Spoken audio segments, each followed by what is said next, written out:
y a nombre de todos mis socios les doy la más cordial bienvenida a este webinar que organizamos para mantenerlos informados y sobre todo mantener un contacto importante con ustedes, sobre todo en estos momentos tan difíciles que estamos atravesando. El día de hoy, los socios del área de impuestos estamos organizando este pequeño webinar con el objeto de informarles y recordarles en la mayoría de los casos de los cambios que tradicionalmente se dan al principio del año relativos al manejo del capital humano. Temas como la actualización del salario mínimo, la actualización de las tarifas en algunos casos. También vamos a abordar de manera importante el estatus que tiene la iniciativa de outsourcing que ha sido diferida, como ustedes saben. Y también abordaremos un tema novedoso en estas épocas, que es el tema del teletrabajo. Para hacer lo siguiente, déjenme presentarles a nuestro panel de expertos, socios de la impuestos. Si me hace el favor de mover la lámina, por favor.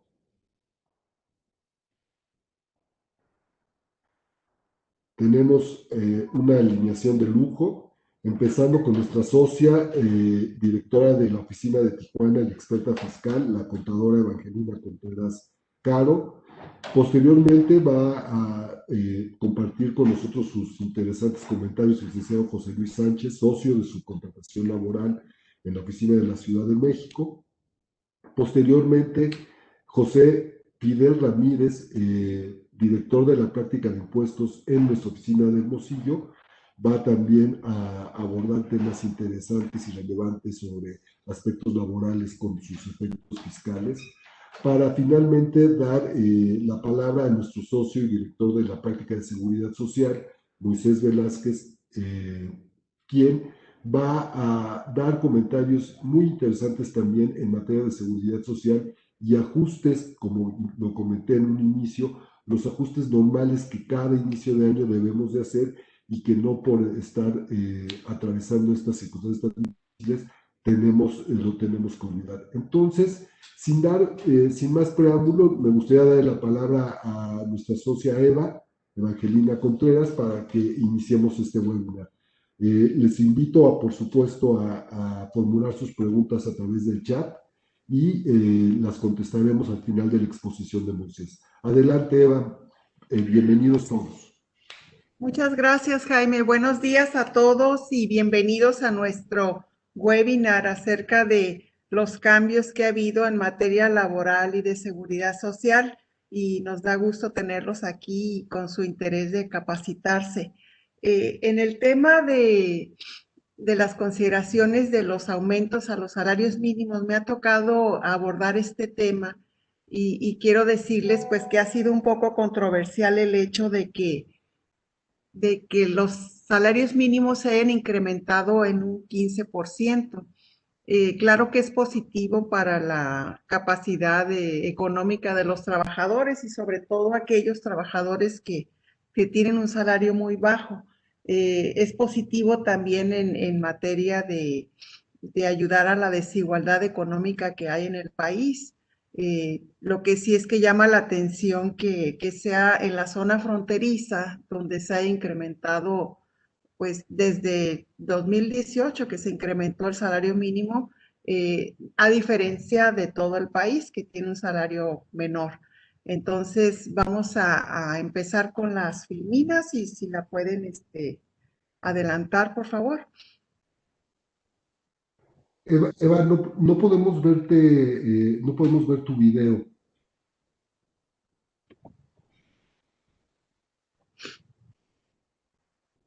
Listo. Ya. ¿Sí me Listo. ayudan a adelantar la filmina, por favor?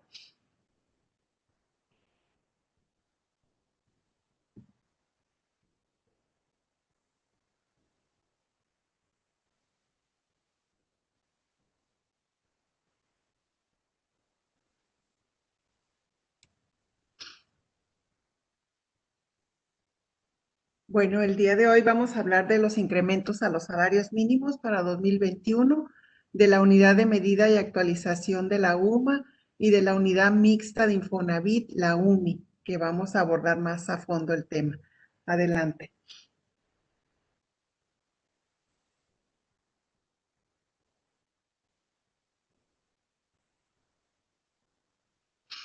Para este 2021, la Comisión Nacional de Salarios Mínimos se reunió y el 23 de diciembre se publica en el Diario Oficial de la Federación, determinando para el salario mínimo general para todo el país de 123 que teníamos, punto 22, a 141.70. Esto es un incremento del 15%. Por otro lado, en la zona fronteriza de 185 pesos que teníamos, sube a 213, lo que les decía que en la zona fronteriza sí tenemos aquí un salario mucho más alto. Ahora que se está privilegiando la zona sur con los estímulos del IVA y del impuesto sobre la renta, no se consideró el efecto del salario mínimo en esa zona. Y pues la pregunta obligada que tenemos todos nosotros, ¿por qué no se ha hecho a nivel nacional? Si realmente muchos economistas consideran que no tiene tanta repercusión en la inflación el incrementar el salario mínimo. Si lo comparamos con otros países, de acuerdo a lo que dice el gobierno federal, pues México es uno de los países que tiene los más bajos salarios mínimos en el mundo.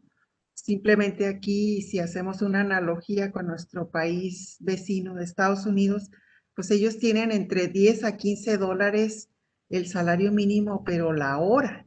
Entonces estamos viendo que si trabajan 8 horas, pues casi vienen ganando 2,400 pesos por día. Entonces apenas la frontera está llegando a 213 pesos y obviamente pues esto trae repercusión en los precios también, que según los economistas no tiene tanta repercusión, pero pues obviamente que sí, México necesita incrementar y trabajar mucho en este tema y también las empresas que tengan tiempo de incrementar su productividad y también su capacitación para que se vayan preparando mejor, porque esto desfavorece y invariablemente a la gente que no tiene preparación. Por ejemplo, aquí en la frontera, en Baja California, y supongo que es en la frontera de todo el país, normalmente no se paga el salario mínimo. Aquí las personas empiezan ganando de 250, 300 pesos por día, sobre todo en la industria maquiladora. Entonces es rara la persona que devenga salario mínimo, pero sin embargo, pues sí, los que lo tienen, pues sí les benefició el 15% del salario. Adelante.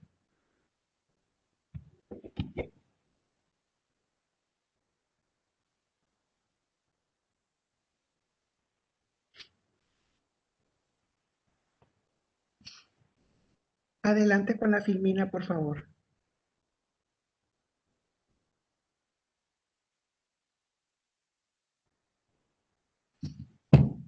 Bueno, también se pasó una. Hay que mencionar que se agregaron dos puestos dentro de los salarios mínimos profesionales, que son los trabajadores del hogar y los trabajadores agrícolas, que eso estaba en la filmina anterior. Pero bueno, vamos un poquito del salario mínimo en la zona fronteriza. La pregunta es que si será grabado para impuestos sobre la renta y no tendrá subsidio, porque por ejemplo, bueno, ese era el tema que les hablaba hace un momento de los nuevos puestos de salarios mínimos profesionales. Bueno, aquí por ejemplo, si hacemos un cálculo mensual, tenemos que la base agravable del salario mínimo en la frontera de 213 pesos 39 diarios nos da un ingreso mensual de 6,401.70. Y por otro lado, el impuesto sobre la renta que genera son 422 pesos con un subsidio de 253 pesos que le dan un impuesto sobre la renta a cargo. En este caso, no le podemos retener, de acuerdo a la legislación laboral, al salario mínimo este impuesto. Entonces, sí tenemos que verificar qué es lo que vamos a hacer, si el patrón lo va a absorber, porque pues sí, sí entramos en este problema, ¿no? No tienen una exención. Lo ideal sería que el salario mínimo tuviera una exención para que no fuera grabado con la tarifa, pero pues aquí en México es grabado en forma general a todos los que son salario mínimo, mínimo profesional y de ahí en adelante. Entonces, aquí tenemos una discrepancia con la materia laboral porque por ningún motivo el salario mínimo se le puede retener un impuesto a su salario mensual. Continuamos.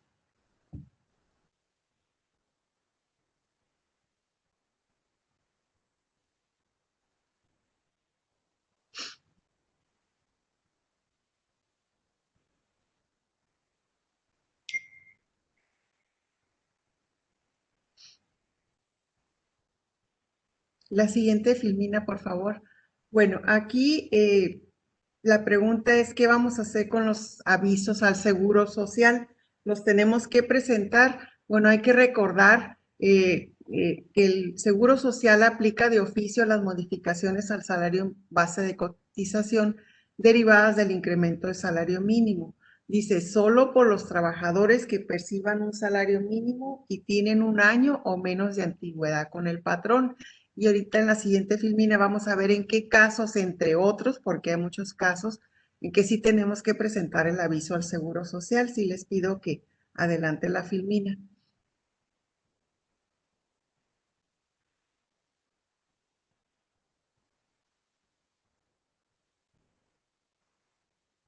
Y aquí tenemos algunos casos, por ejemplo, si el salario mínimo es profesional, pues obligatoriamente tenemos que presentar el aviso al Seguro Social.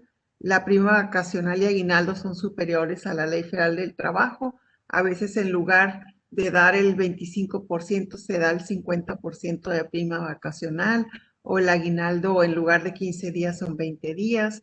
Entonces estamos obligados a presentar el aviso o cuando el trabajador tenga más de un año de antigüedad. Esto, entre otras situaciones, pero es lo más destacable de cuándo tenemos que presentar el aviso cuando son salarios mínimos. Adelante. Ahora vamos a entrar al tema de la UMA. Hay que recordar que de acuerdo al cambio que hubo, todas las menciones a salario mínimo se referirán a la UMA. Es decir, esto nos vino a modificar todo el esquema en materia de bases para tanto para los sistemas de nómina, el sistema único de autodeterminación del SUA. Estos parámetros los tenemos que revisar porque ahora se modifican con los nuevos salarios mínimos o la UMA. Y hay que recordar que la UMA entra en vigor a partir del 1 de febrero del 2021, aunque se publicó con mucho tiempo, desde el 6-7 de enero. Entonces ya algunas empresas se estaban notando que ya estaban aplicando la UMA, pero realmente ahorita tenemos que seguir aplicando la UMA hasta el 1 de febrero del 2021. Estos sistemas administrativos hay que revisarlos, nuestros papeles de trabajo, porque de repente hacemos proyecciones y tenemos que cambiarlos. Los umbrales, por ejemplo, para la prevención del lavado de dinero también se utilizan. Exenciones en despensas, en bonos, y pues hay que recordar que donde diga salario mínimo tenemos que sustituirlo por la UMA. Adelante.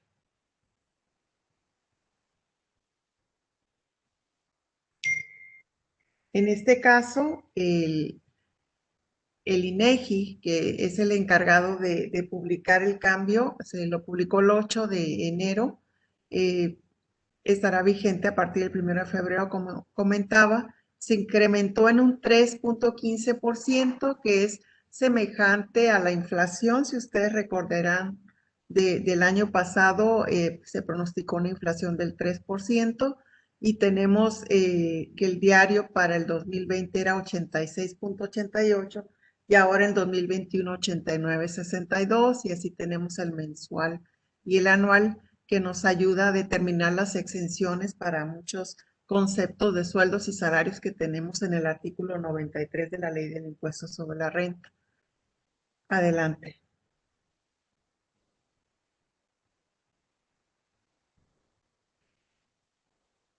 para efectos de Infonavit, tenemos una unidad mixta Infonavit, que así se llama UMI, así le decimos en esta área.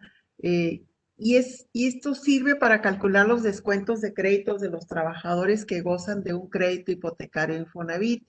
Este fue comunicado y publicado el 7 de enero del 2021, donde llama la atención que solo se reflejó el incremento por inflación, pero ya haciendo el cálculo, la UMI para 2020 era 84.55 y para 2021 87.21 con el 3.15% de incremento. Básicamente es el tema de los parámetros nuevos de tanto de salario mínimo como la UMA, como la UMI, y pues hay que revisar nuestros sistemas para que no llevemos a cabo cálculos diferentes o malos. Entonces, esa es mi participación, Jaime. Muchas gracias. Muchísimas gracias, Eva. Creo que esto fue un buen ejercicio para recordarle a nuestros clientes y amigos que están presentes en este evento la importancia de actualizar no solamente las cosas del seguro social, comentaste lavado de dinero, entre otras. Entonces creo que fue muy enriquecedor tu participación y seguramente nos van a hacer preguntas nuestros participantes más tarde. A continuación, amigos, viene nuestro socio José Luis Sánchez con un tema súper interesante que es el tema de teletrabajo. Como saben, recientemente se dieron a conocer algunas disposiciones para regular este tipo de relación laboral y José Luis nos va a compartir unos comentarios muy interesantes acerca de los cambios y cómo nos vamos a adaptar a esta nueva manera de trabajar. Adelante, José Luis, por favor. Gracias, Jaime. Buenos días a todos. Muchas gracias, Jaime.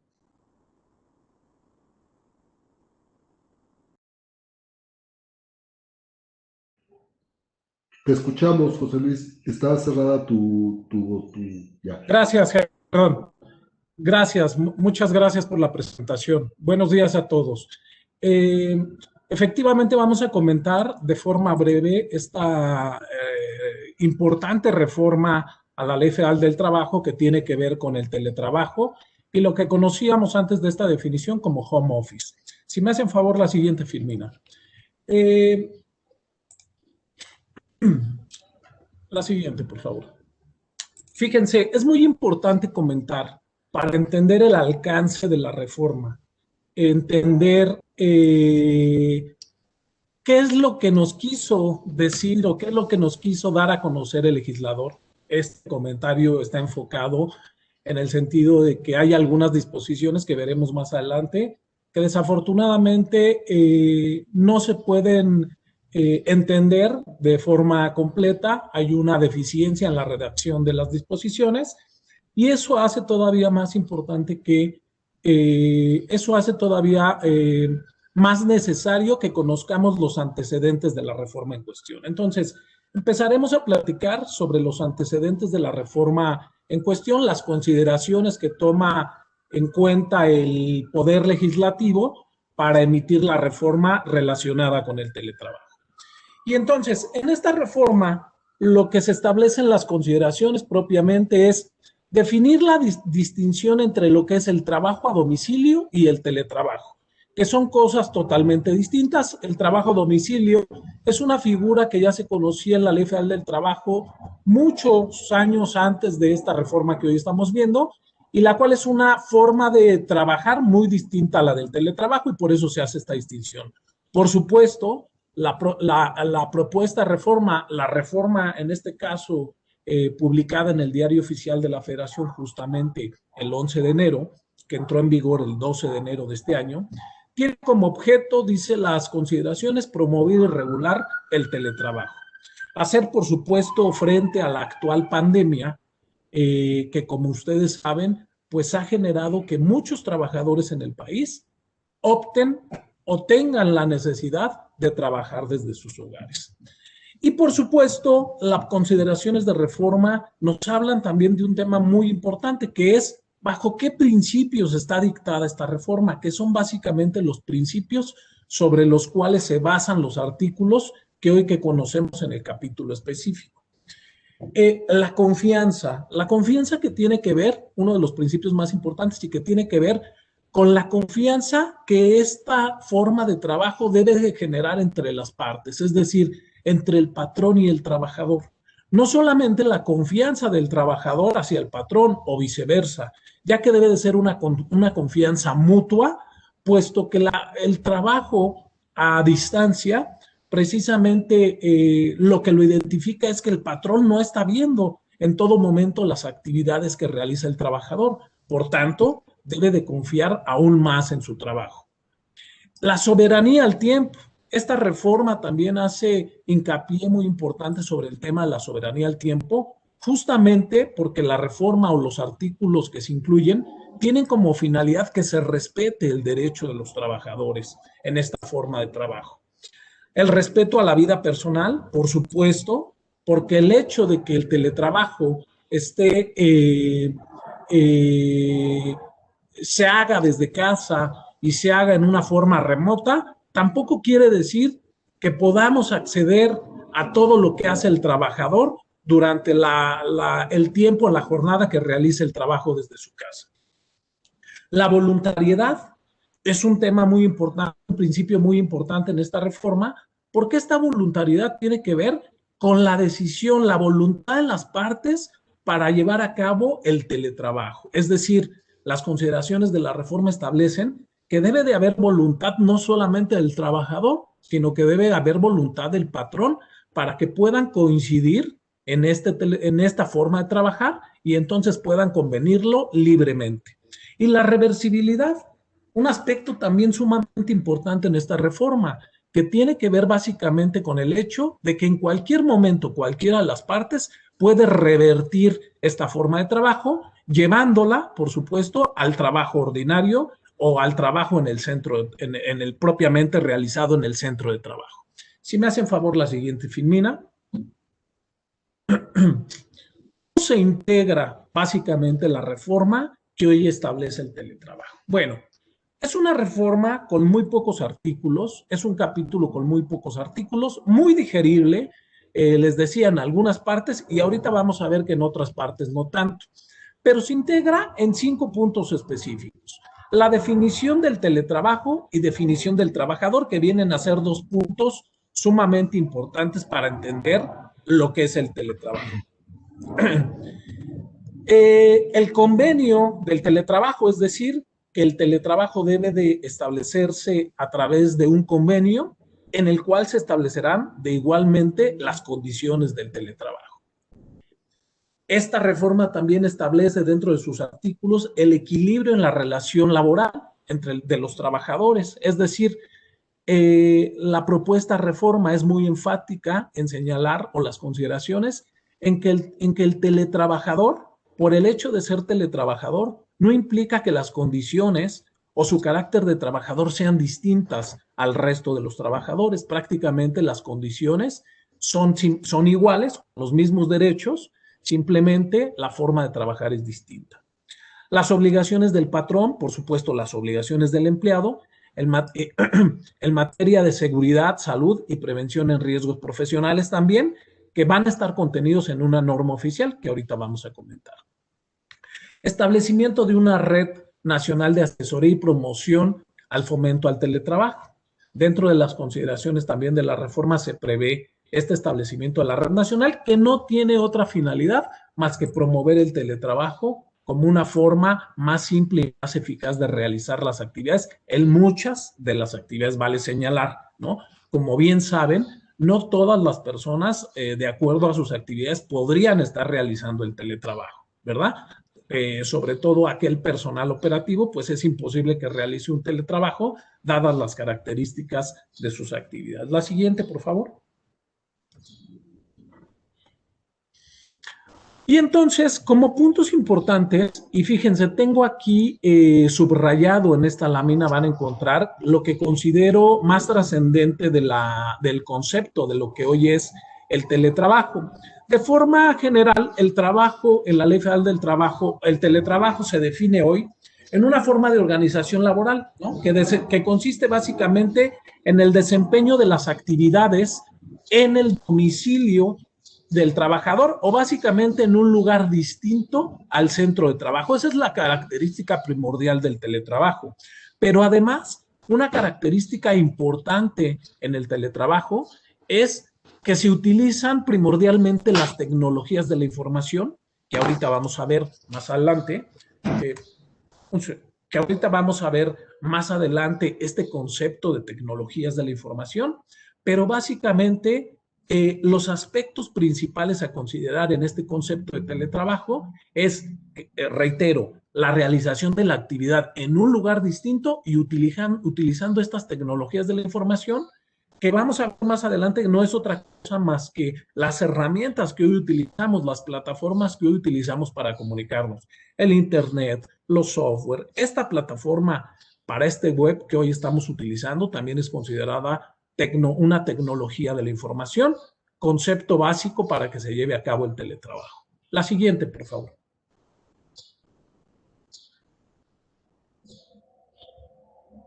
Se define también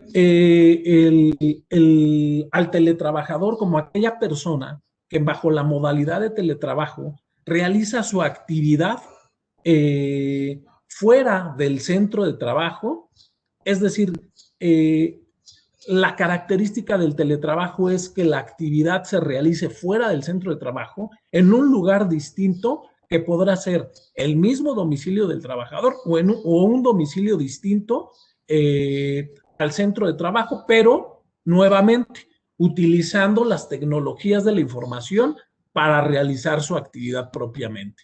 Les decía yo, la característica del teletrabajador no es distinta a la de un trabajador ordinario. Prácticamente la característica de este teletrabajador se baja bajo los mismos principios de la relación laboral contractual, que son la subordinación, la remuneración prácticamente y la subordinación frente al patrón para la existencia de este vínculo laboral. Reitero, lo que lo distingue propiamente es la forma en que se realiza el trabajo. La siguiente, por favor.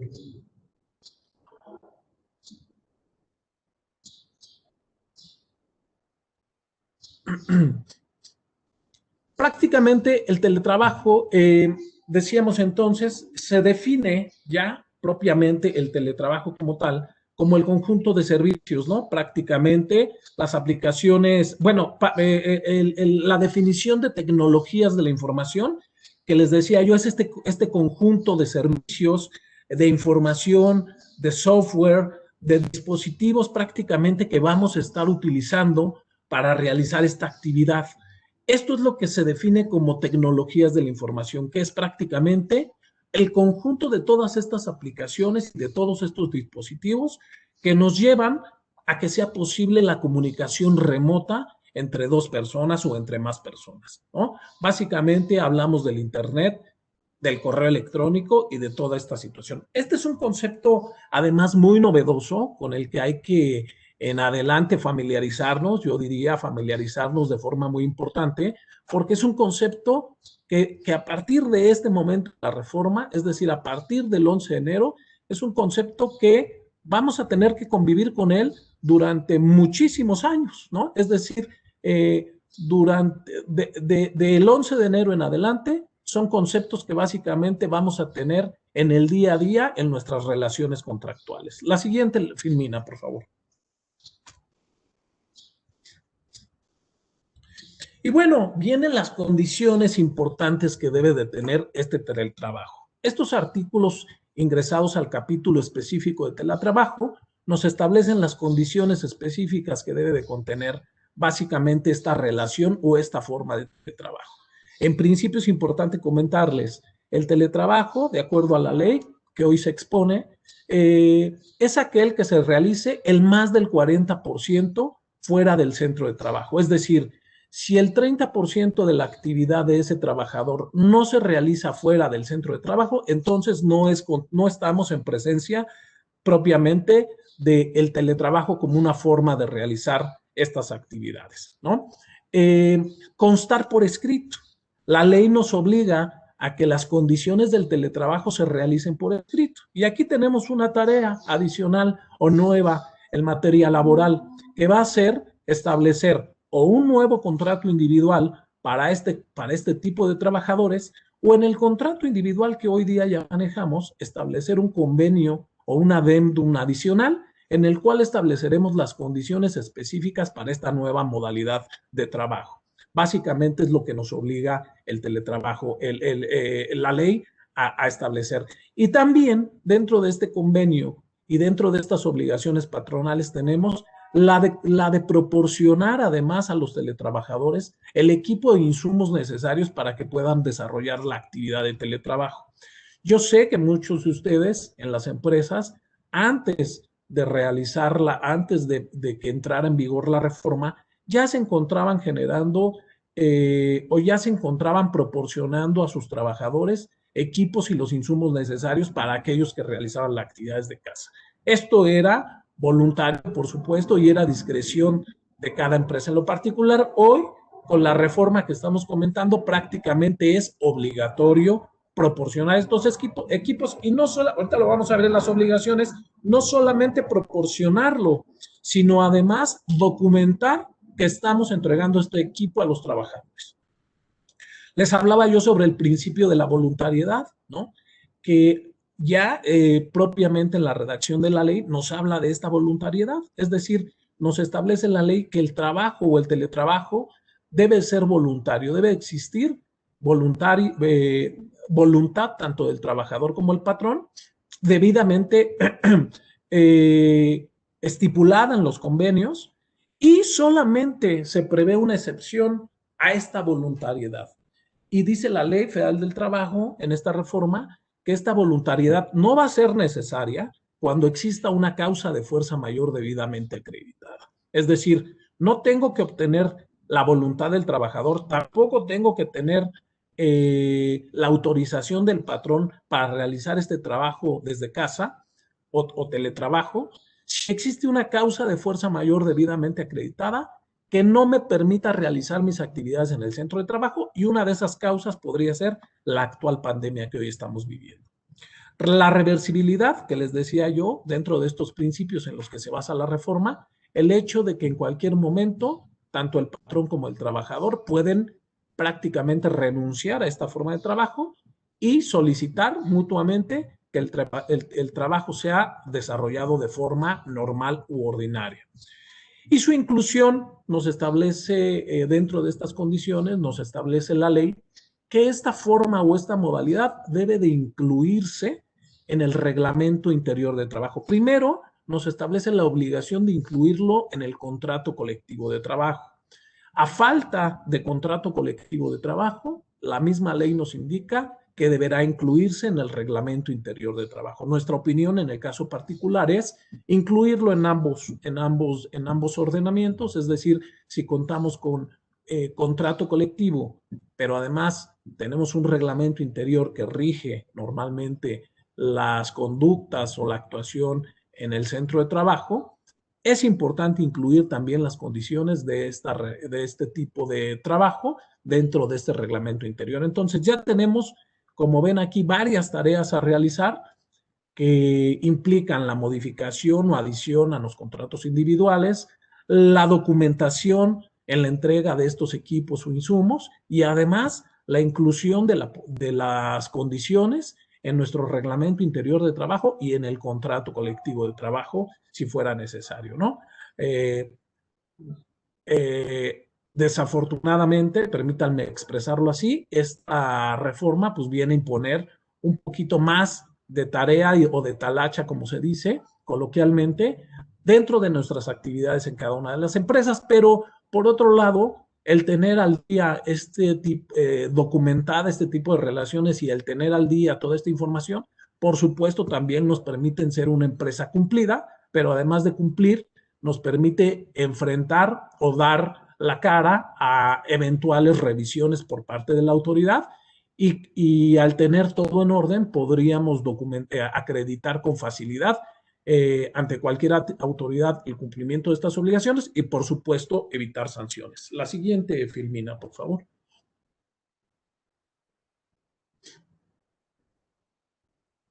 Y bueno, tenemos las obligaciones patronales rápidamente en esta lámina. proporcionar, instalar, encargarse del mantenimiento de los equipos, es lo que les comentaba en la lámina anterior. Recibir oportunamente el trabajo y pagar los salarios en la forma y fecha estipuladas, ¿no? Aunque es una obligación del patrón, por supuesto, que no debe de ser distinto a lo que ya conocemos, pagar a sus trabajadores de forma puntual la contraprestación que corresponde a los trabajos recibidos. Dentro de estas obligaciones también se prevé que además el patrón deberá recibir por dicho salario oportunamente los trabajos encomendados a sus trabajadores. Aquí viene este punto importante, que es esta parte de la ley que nos deja con muchas dudas en lo que tiene que ver a su redacción y al alcance de esta obligación, que tiene que ver con asumir los costos derivados del teletrabajo. Esto es, pagar los servicios de comunicación y pagar la parte proporcional de electricidad. También sabemos que muchos de ustedes, como nuestros clientes, antes de que entrara en vigor la reforma, ya se encontraban pagando o entregando a sus trabajadores alguna ayuda por concepto de estos servicios. No obstante, hoy día esa obligación, esa situación es obligatoria para los patrones en términos de la ley, y debemos de cumplir con esta obligación. Sin embargo, la ley no nos dice cómo, no nos dice el cómo y hasta qué monto debo de cumplir. Es decir, no nos establece un mínimo o un máximo para cumplir con esta obligación. Por tanto, dependerá de cada empresa o de los costos que además el trabajador tiene la obligación de informar al patrón. El trabajador dentro de estas obligaciones tiene la obligación de informar al patrón estos costos y dependerá de esa información y de lo que internamente evaluemos en cada una de las empresas, a cuánto asumirán los costos que estaremos pagando a los trabajadores por estos conceptos. En BDO tenemos un área fiscal altamente especializada en donde les podríamos ayudar también a determinar cómo, bajo qué concepto deberían pagarse estos costos, si debe realizarse a través de la nómina propiamente, qué carácter le debemos dar, etcétera, etcétera. Comento esto porque básicamente es la duda que hoy día está surgiendo en relación a estos costos, ¿no? Si es deducible, si no es deducible, ¿qué tenemos que hacer? Llevar un registro de los insumos entregados a los teletrabajadores es parte de la obligación que les comentaba anteriormente, e implementar mecanismos que preserven la seguridad de información de los datos utilizados, ¿no? Es decir, es obligación del patrón implementar estos mecanismos para salvaguardar toda la información que va y viene a través de los medios de comunicación. La siguiente, por favor.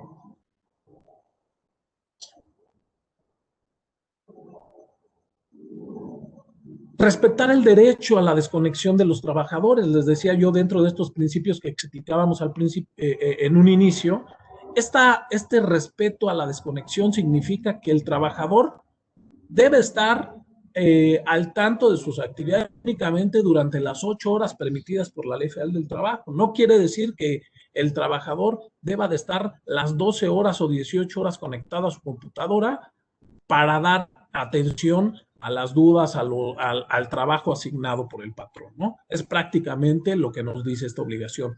Por supuesto, no debería ser distinto la inscripción de estos trabajadores al régimen obligatorio de la seguridad social. Repito, no debería ser distinto porque no hay distinción con un trabajador ordinario. Establecer los mecanismos de capacitación y asesoría necesarios que garanticen el aprendizaje. Es responsabilidad del patrón dar cursos y preparar a sus empleados para que sepan utilizar estas tecnologías de la información y dar vida o que su teletrabajo sea más fácil. Incluir, por supuesto, esta inclusión del teletrabajo, ya lo decíamos, en el contrato colectivo. La siguiente, por favor.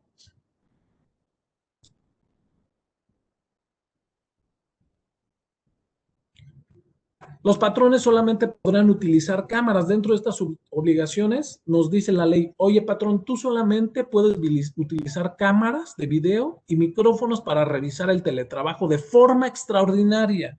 Lo que quiere decir que no podemos estar o no podemos obligar al trabajador a que tenga su micrófono y su cámara abierta a las 8 horas que se encuentra realizando sus actividades.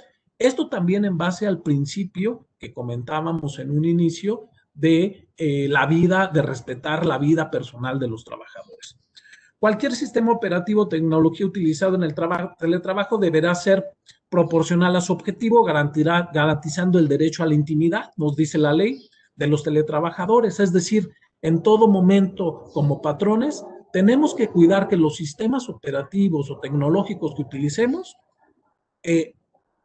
cumplan con los requisitos necesarios para cuidar el derecho a la intimidad de los trabajadores. Es decir, para que estos sistemas, el trabajador no se vea vulnerado en la intimidad que tiene dentro de su hogar, precisamente, y que en algún momento, aunque esté trabajando, no necesariamente sepamos qué se está diciendo o qué se está viendo en ese domicilio. La siguiente, por favor. Bueno, rápidamente, las obligaciones del teletrabajador, ya casi para terminar.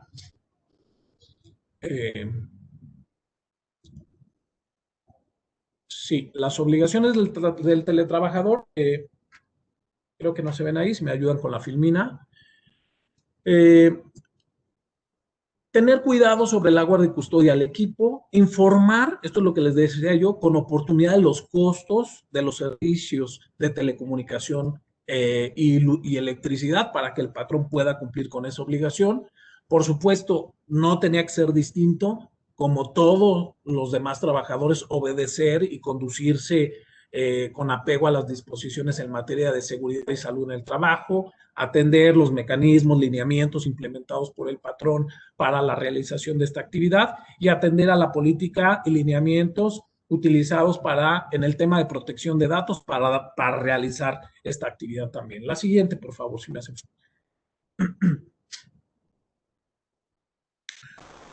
Ya para terminar, también la ley establece el tema de seguridad y salud.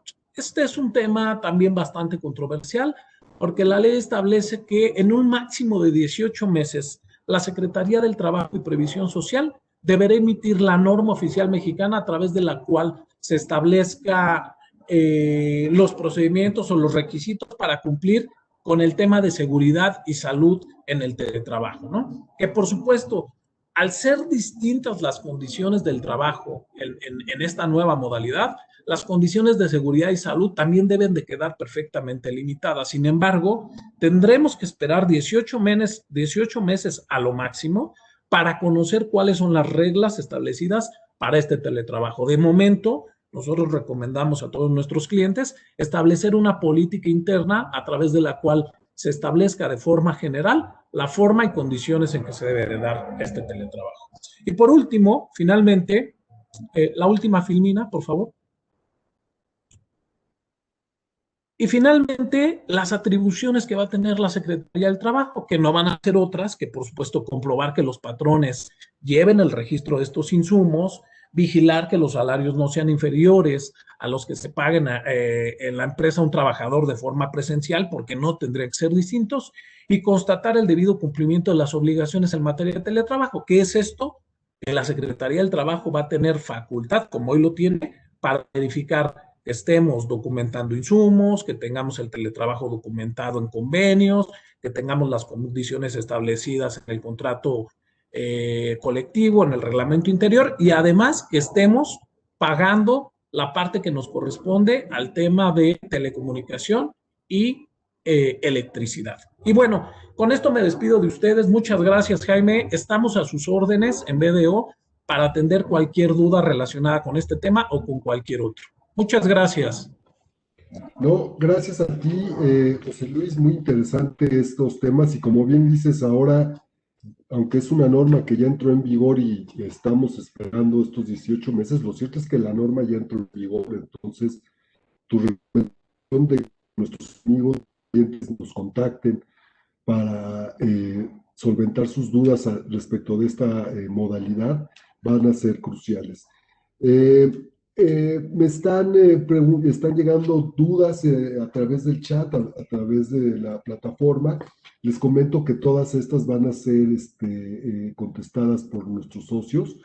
Y también reiterarles que la presentación va a estar disponible en nuestra página web junto con la grabación de esta sesión para que ustedes la puedan consultar posteriormente.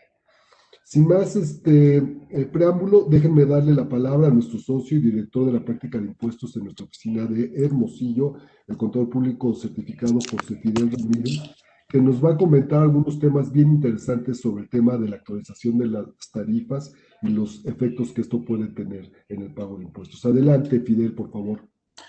Muchas gracias, Jaime, por la presentación. Muy buenos días a todos. Gracias por acompañarnos en esta mañana, donde tenemos la oportunidad de analizar varios temas que inciden en el aspecto o en el área de sueldos y salarios, ¿no? Algunas actualizaciones importantes.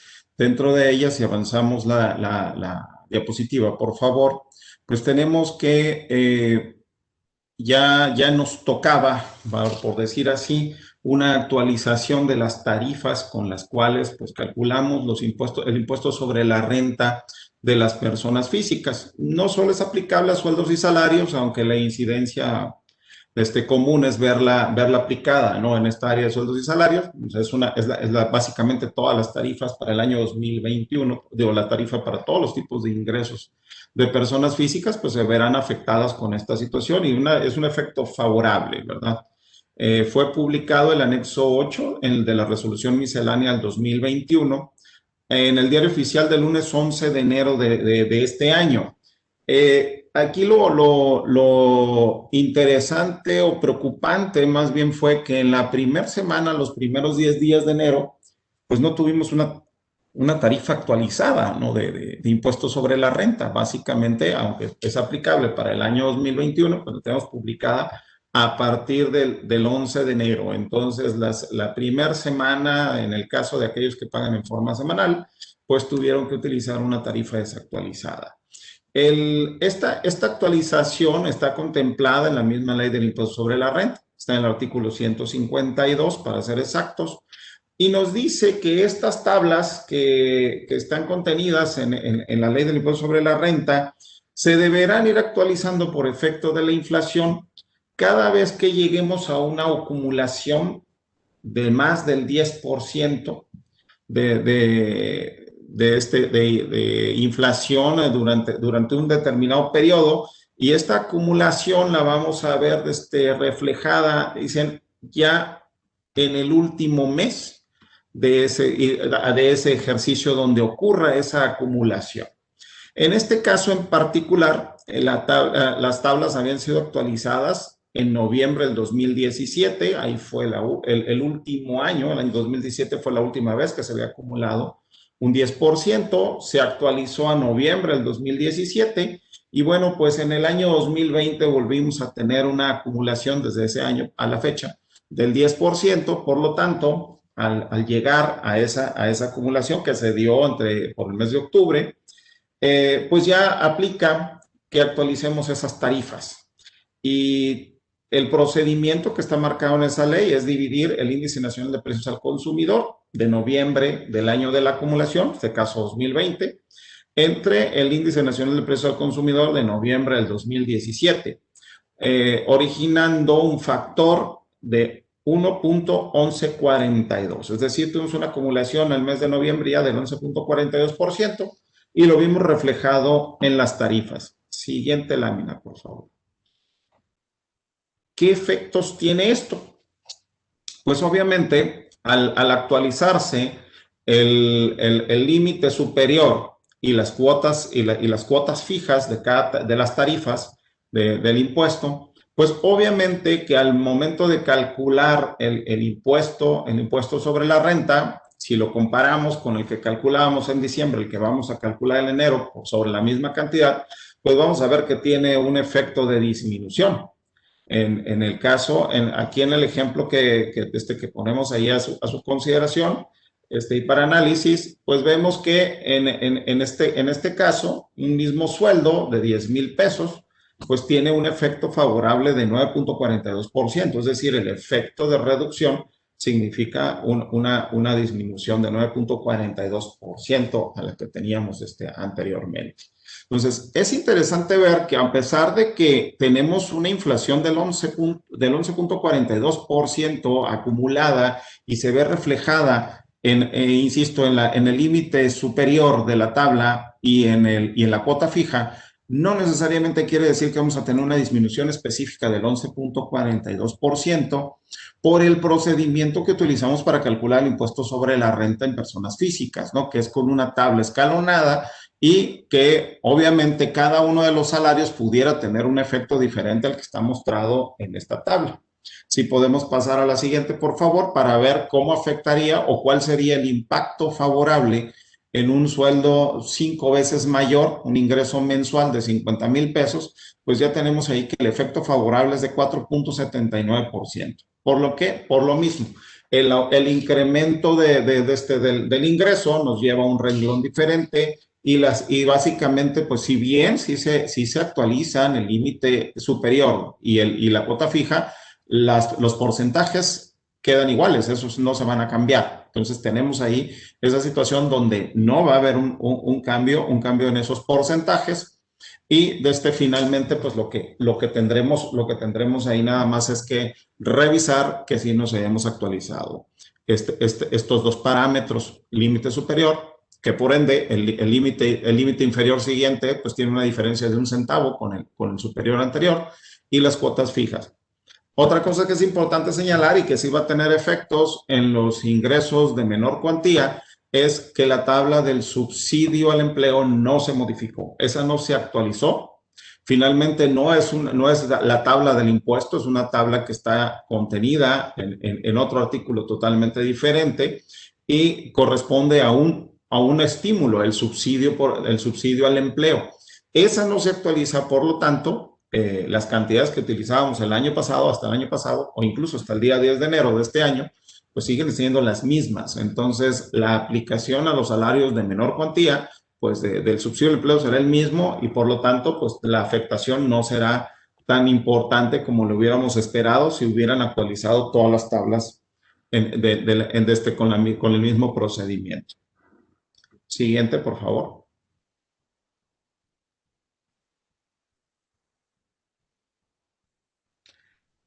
Otro de los temas controversiales, siguiente diapositiva, por favor, es la iniciativa en materia de outsourcing o de subcontratación laboral, como es lo correcto llamarlo, porque el término outsourcing pues, pudiera abarcar algo más allá que una simple subcontratación laboral. Esta la tuvimos en el mes de noviembre, se presenta la iniciativa, se dio una discusión bastante interesante y que subió bastante de nivel también respecto a las posturas que estaban teniendo tanto la autoridad del Ejecutivo Federal y los representantes de los empresarios o del sector productivo privado de nuestro país. Para volver al contexto de esta iniciativa, significa la modificación a 6 leyes que tienen que ver con este ámbito de subcontratación laboral.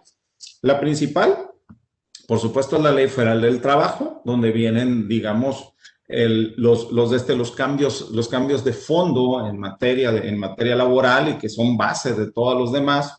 Tenemos cambios en la Ley del Seguro Social, tenemos cambios a la Ley del Infonavit, al Código Fiscal de la Federación, Ley del Impuesto sobre la Renta y Ley del IVA. Estas 6 leyes son las que se modifican. La parte medular del tema fiscal y laboral está en la Ley Federal del Trabajo y en el Código Fiscal de la Federación. Son los que tienen los cambios serios, fuertes, que hay que analizar con calma. Y bien, siguiente lámina, por favor. Esto básicamente nos lleva a que el planteamiento general es que esta subcontratación va a ser una práctica indebida en los términos de como la conocemos en la actualidad. Es decir, no ha habido ninguna publicación, se suspende la discusión que se estaba dando entre el gobierno y el sector productivo, se suspende en el mes de diciembre para reanudarse en el próximo mes de febrero. Ya hemos visto noticias por ahí que el Ejecutivo, a través de la Secretaría del Trabajo y Previsión Social, dice que la eliminación del outsourcing es un hecho. Sin embargo, pues todavía queda ver qué planteamientos se siguen tomando en consideración o qué exposiciones sobre algunos motivos que tiene el sector productivo para mantener sin dejar de regularlo, porque realmente no se ha pedido que se deje de regular y que se eliminen lo que se consideran las malas prácticas. Bien, pero los cambios importantes que esta iniciativa multileyes, una modificación a varias leyes, es que va a considerar como una práctica indebida y que en un determinado momento es lesiva, causa un daño al trabajador, dejar el outsourcing como lo tenemos actualmente. ¿Sí?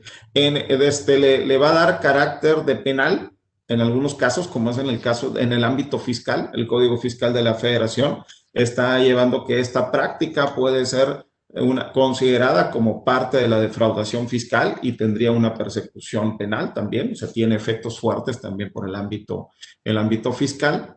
Va a restringir o busca restringir la subcontratación de empresas siempre y cuando éstas sean especializadas. Y para ser especializadas tendrán que ser consideradas como tal por la Secretaría del Trabajo y Previsión Social, que tendrá un tiempo determinado para unos meses más, una vez que sea autorizado estos cambios, para generar las reglas por las cuales vamos a catalogar como especializadas a estas empresas. Y estas empresas especializadas podrán estar en ese listado público durante 3 años. Es decir, cada 3 años tendrían que estar renovándose este padrón de empresas especializadas y pues no sería posible contratarlas para la realización del objeto principal de la empresa.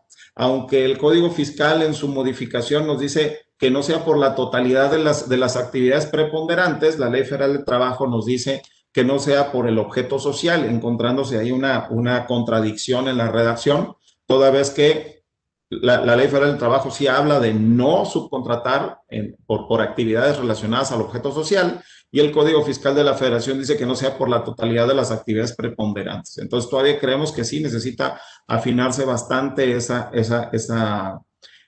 iniciativa de que limite el outsourcing. También el Código Fiscal de la Federación, tomado de la mano a la Ley del Impuesto sobre la Renta y la Ley del IVA, limitaría el acreditamiento del IVA y la deducibilidad del impuesto sobre la renta si el gasto por subcontratación no cumpliera lo especificado en la Ley Federal del Trabajo, es decir, que no sea únicamente con empresas especializadas y en el padrón que estén vigentes en el padrón que tiene autorizado la Secretaría del Trabajo y Previsión Social. También, pues para el caso de la Ley del Seguro Social y el Infonavit, pues contempla que se les tenga que estar mandando una información periódica sobre esta subcontratación especializada, y también en un determinado momento vuelve responsable solidario al patrón contratante si hubiera alguna situación donde los derechos laborales no fueran respetados, donde algún beneficio laboral no se viera reflejado según lo que dice la Ley Federal del Trabajo. Siguiente, por favor.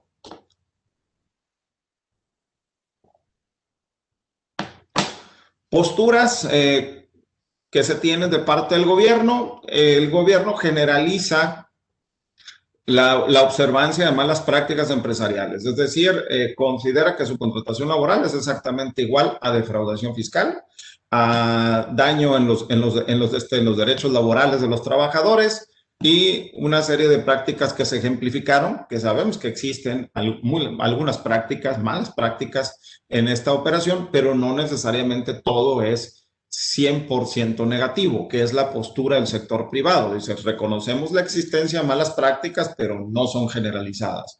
Y estamos de acuerdo, dice, en ir sobre esas malas prácticas y buscar que el trabajador pues tenga salvaguardados derechos, así también como que el patrón subcontratante pues también tenga su seguridad de que lo que se está realizando es conforme a ley. ¿Sí? También dice que es una práctica de evasión fiscal. Y pues la verdad es que el gobierno no ha cedido ante ningún planteamiento del sector privado, ¿no?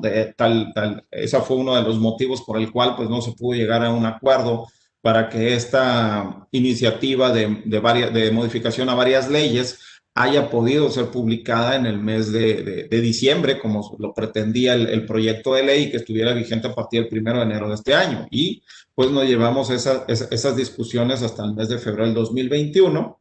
Y también, por otro lado, el sector privado está considerando que pasar la iniciativa de ley como está planteada sin ninguna modificación, en lugar de ayudar a la productividad en el país o las calificaciones que pudiéramos tener como riesgo de inversión, pues se van a ver perjudicadas y eso derivaría también en desempleo, ¿no? Y en una situación que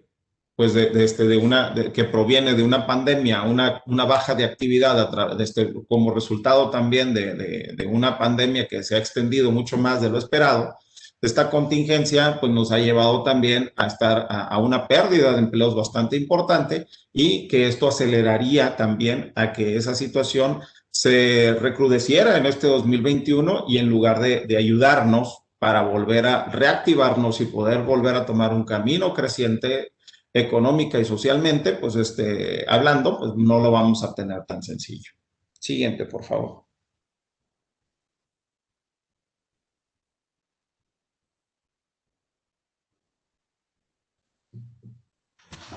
También derivado de lo que comentaban ya nuestros socios con anterioridad a su servidor sobre el aspecto del teletrabajo. Siguiente, por favor.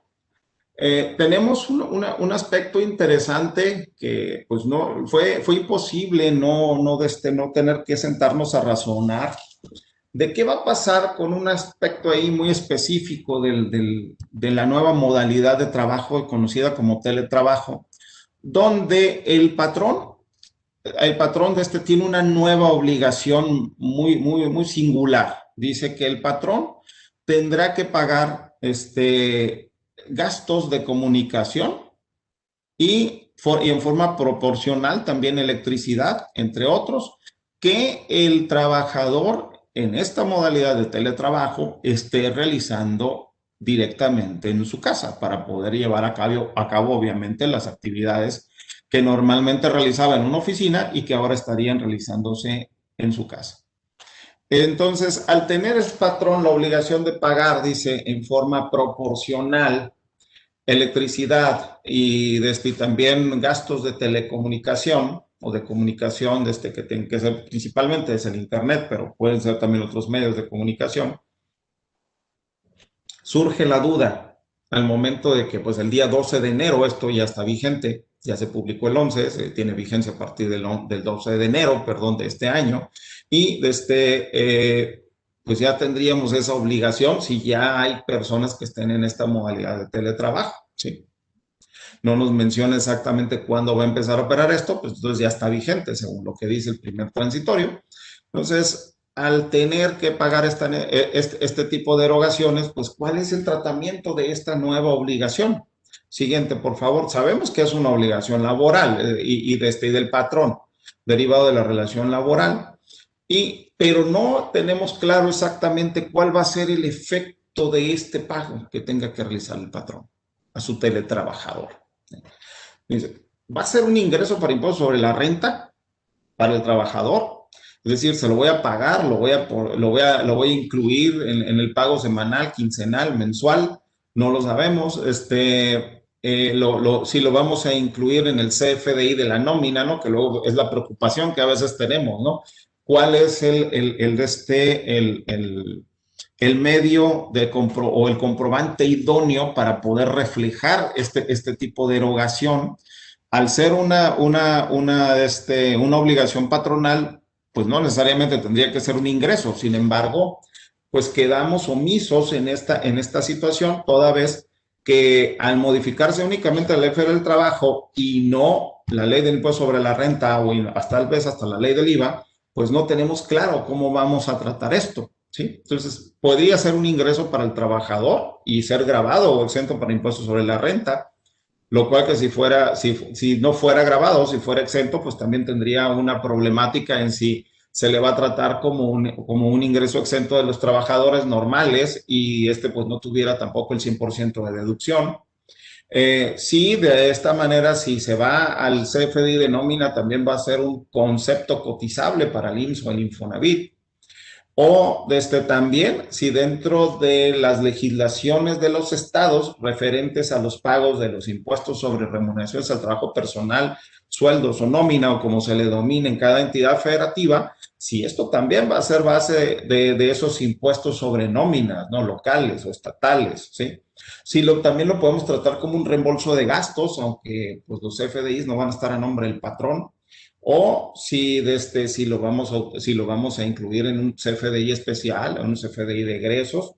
Estaremos muy atentos todavía que la autoridad hacendaria lance algunas reglas, que estamos seguros que los planteamientos de síndicos o tal vez a través de PRODECON puedan estar motivando a que la autoridad en alguna modificación a la miscelánea pudiera aclararnos la situación de cómo vamos a tratar estas erogaciones. Finalmente, las erogaciones se pueden estar realizando ya, es decir,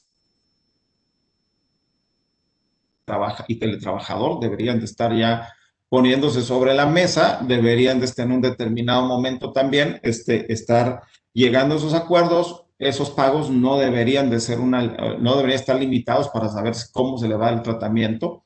Sabemos que los CFDIs también se pueden emitir con posterioridad a las operaciones, pero finalmente sí sería muy interesante que tanto a lo mejor una institución como un PRODECON empujara al Servicio de Administración Tributaria a generar este tipo de planteamientos o tratamientos sobre los cuales pues deberíamos nosotros ya estar, insisto, trabajando fuertemente y definiendo cómo se va a realizar.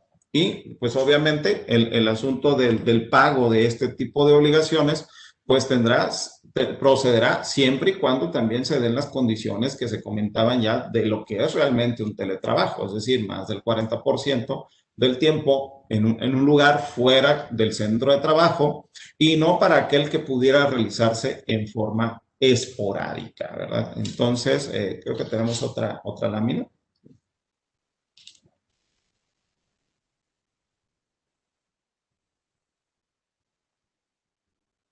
Bien.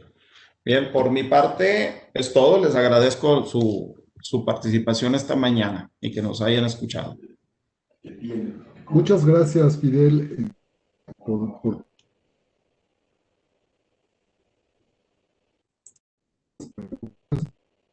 a contestar una a una como que nos sea posible con el tiempo. Velázquez, socio director de la práctica de seguridad social de nuestra firma, nos va a comentar acerca de algunos aspectos relevantes.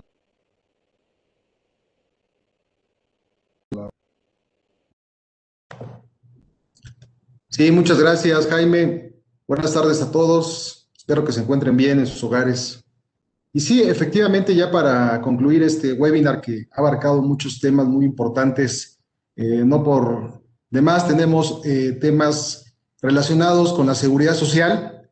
A finales de año hubieron muchas reformas, muchas iniciativas que venían, pero vamos a enfocarnos a tres temas fundamentales. Uno, el tema de la reforma de pensiones del IMSS. Vamos a platicar brevemente porque el tema es muy amplio y en alguna parte técnico. Algunos pormenores para la determinación de la prima de riesgos de trabajo que ya está próxima a presentarse.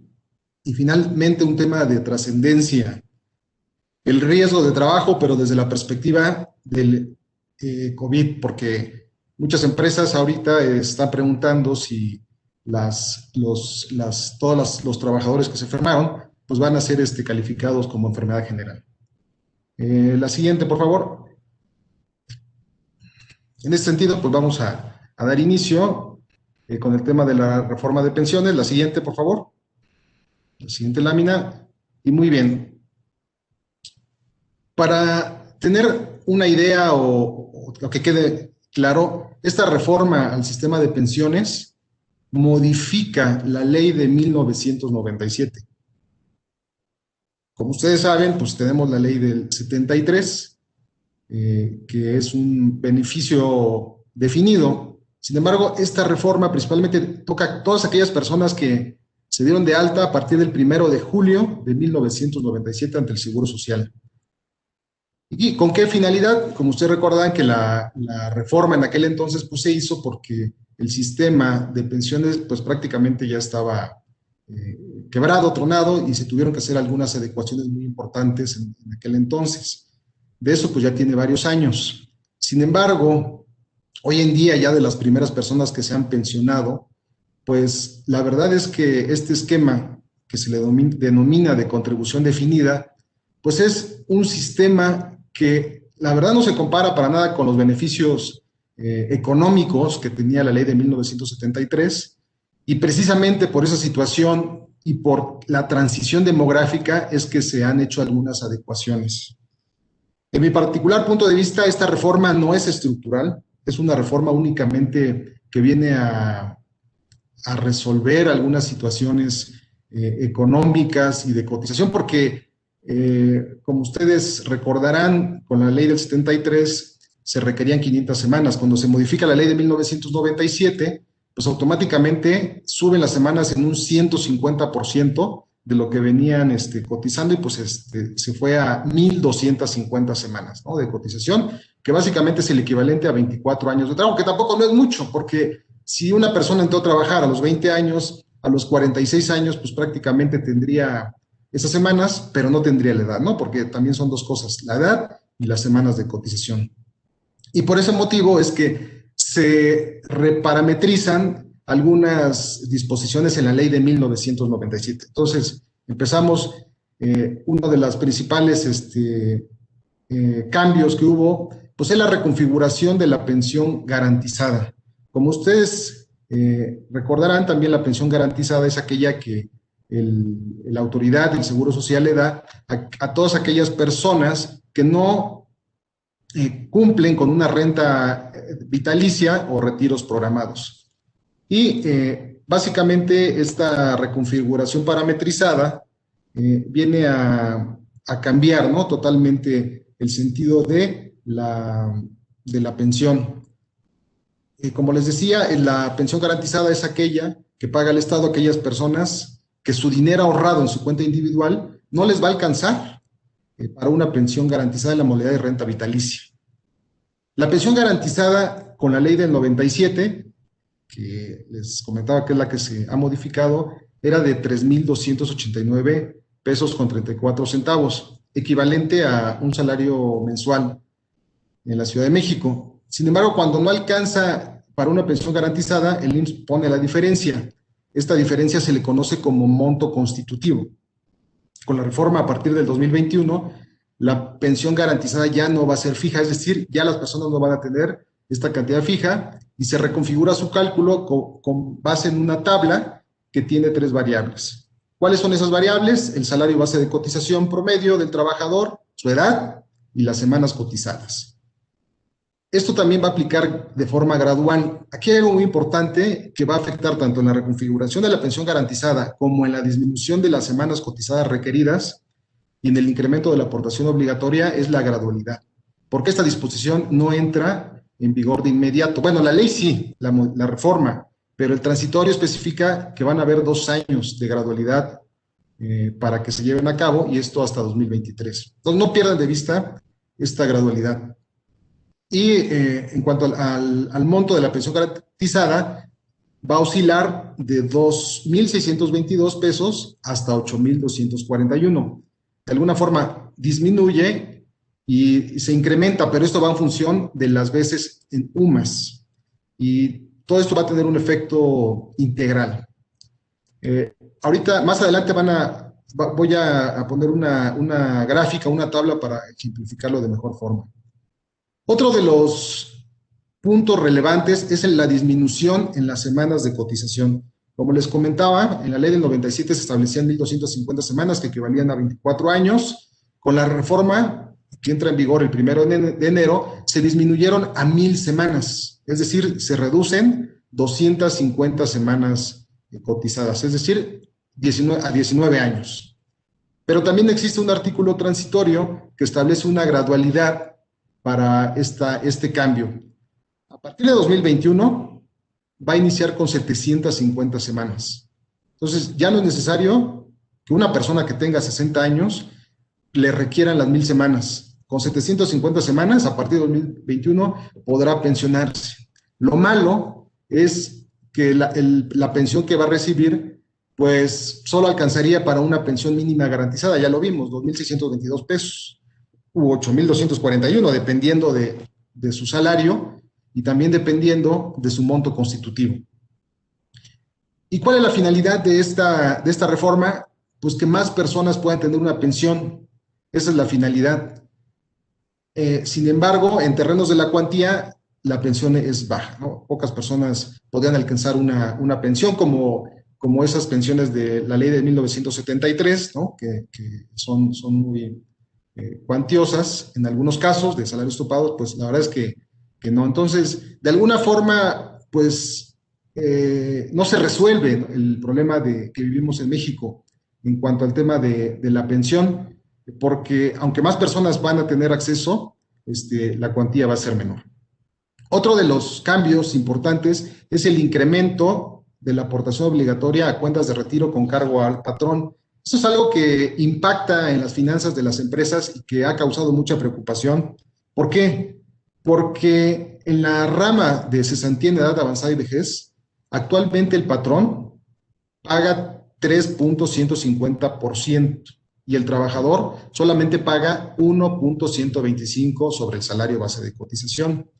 Con la reforma, los patrones van a cubrir una cuota calculada sobre una tabla de rangos de salarios que pagan a los trabajadores. Entonces, de ese porcentaje de 3.150 se puede ir hasta 11%, 11.88%.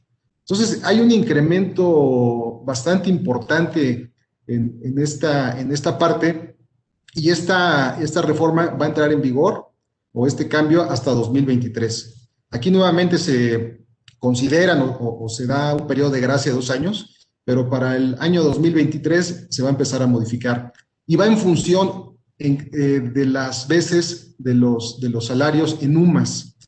Aquellas personas que ganen más de 4 UMAS en adelante serán las que se le van a ir incrementando de forma progresiva el porcentaje hasta llegar a 2030 al porcentaje máximo. O sea, no va a ser de inmediato. Esto para que cuando ya el actual gobierno ya no esté, pues obviamente ahorita no pega, no va a pegar de forma importante, va a ir pegando de forma gradual. Pero ojo, aquí lo importante es, si actualmente lo que se busca es que las personas se les incremente el salario, tengan una retribución mayor, pues ¿en quién va a caer la carga financiera? Pues en los patrones, ¿no?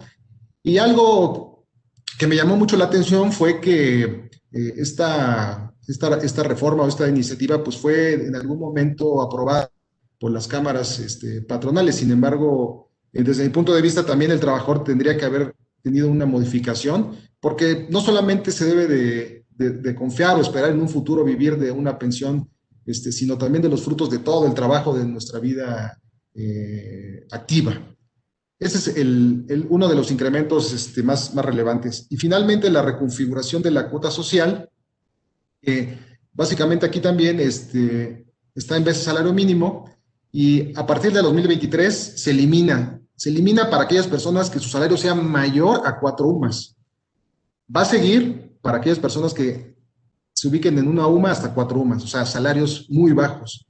Entonces, de alguna forma, pues desaparece también esta reconfiguración social que pagaba el gobierno. La siguiente lámina, por favor.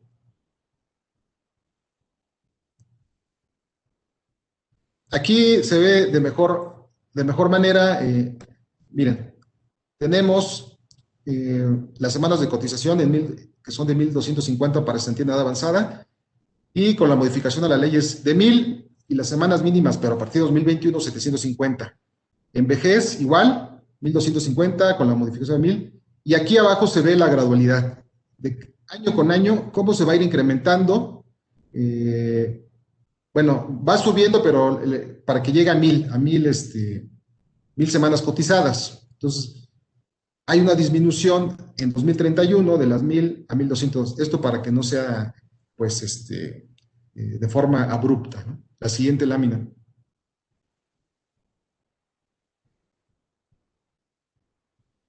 Y aquí viene la parte que va a impactar en las finanzas patronales. De acuerdo al segundo transitorio, la cuota patronal prevista en el artículo 168, fracción 2 de la Ley del Seguro Social será aplicable de forma gradual a partir del 1 de enero del 2023, con base en la siguiente tabla.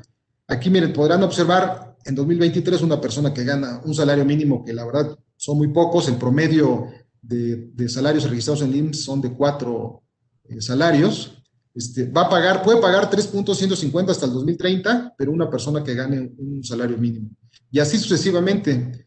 Pero si nos vamos hasta la parte final de una persona que gane más de 4 UMAS en adelante, para 2023 su porcentaje será de 4, y así sucesivamente hasta el 2030, que será 11.875, más las demás ramas, ¿no?